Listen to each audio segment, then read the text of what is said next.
संपादकीय डिक्टेशन गति 120 शब्द प्रति मिनट। स्टार्ट होगा 5 सेकेंड बाद।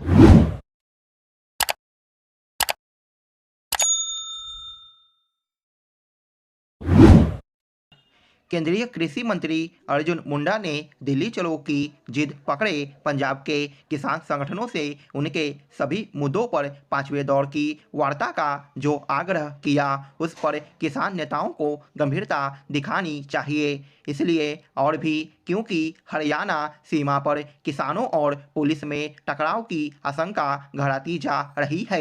इसका कारण यह है कि किसान संगठन हरियाणा और फिर दिल्ली में बलपूर्वक प्रवेश करने के लिए जेसीबी एवं पॉकलैंड के साथ अपने ट्रैक्टरों को बख्तरबंद सरीखी शक्ल देकर सड़कों पर डटे हुए हैं। वे ड्रोन गिराने का जतन करने के साथ ही पराली में मिर्च मिलाकर भी जला रहे हैं। आखिर ऐसे तौर तरीके अपनाने वाले यह दावा कैसे कर सकते हैं कि वे शांतिपूर्ण तरीके से आंदोलन करना चाहते हैं? किसान नेताओं ने चौथे दौर की वार्ता में केंद्रीय मंत्रियों की ओर से दिए गए उस प्रस्ताव को खारिज कर भी नकारात्मक रवैये का परिचय दिया था, जिसमें कहा गया था कि सरकारी एजेंसियां 5 वर्ष तक किसानों से एमएसपी पर दालें, मक्का एवं कपास खरीदेगी और उनकी खरीद की कोई सीमा नहीं होगी।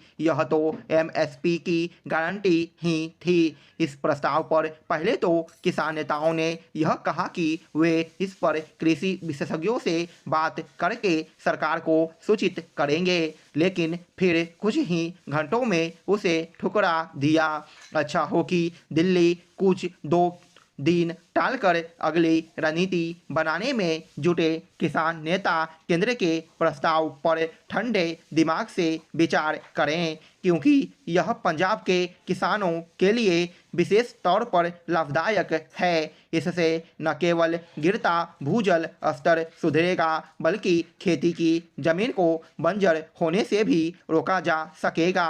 वैसे तो देश के अन्य हिस्से के किसानों को भी गेहूं धान के बजाय अधिक मांग और कम पानी वाली फसलें उगाना चाहिए, लेकिन ऐसा सबसे अधिक पंजाब के किसानों को करने की ज़रूरत है।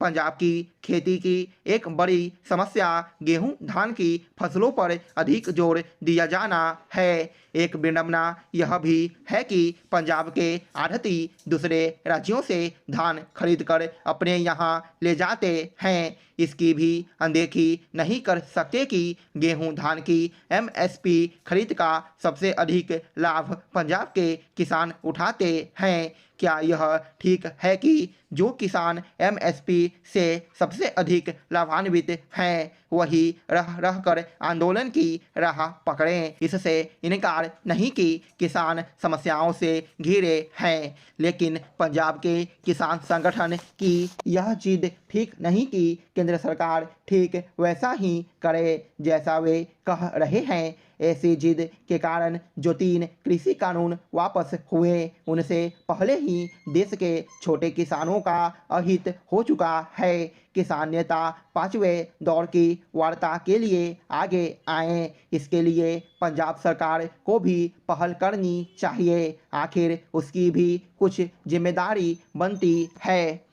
भारत सबसे बड़ी युवा आबादी का देश है। भारत सरकार के सांख्यिकी मंत्रालय की एक रिपोर्ट यूथ इन इंडिया के अनुसार देश में युवाओं की आबादी 2036 तक 34.53 करोड़ हो जाने का अनुमान है, जो वर्ष 2011 में 33.34 करोड़ थी। वैसे मौजूदा दौर में भारत में 25 वर्ष से कम उम्र के युवाओं की आबादी 50% और 35 वर्ष से कम उम्र के युवाओं की आबादी 65% है। याद रखें कि ये युवा भारतीय जनतांत्रिक चुनावों के मतदाता भी हैं।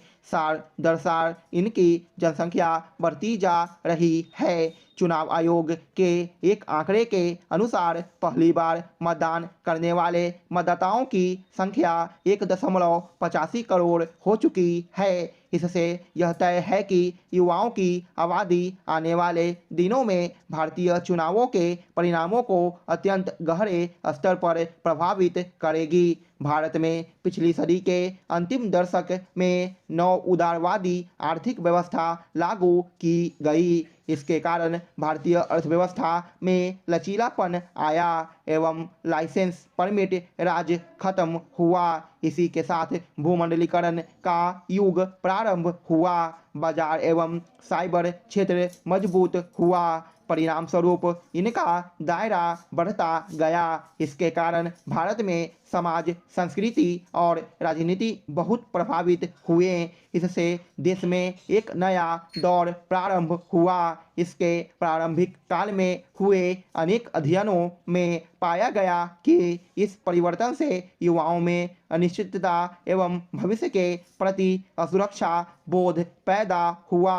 असुरक्षा का बोध ऐसी गहन हुआ कि उनमें अपनी संस्कृति, अपनी जमीन एवं जड़ों की तरफ लौटने की आकांक्षा भी प्रबल हुई। स्टॉप।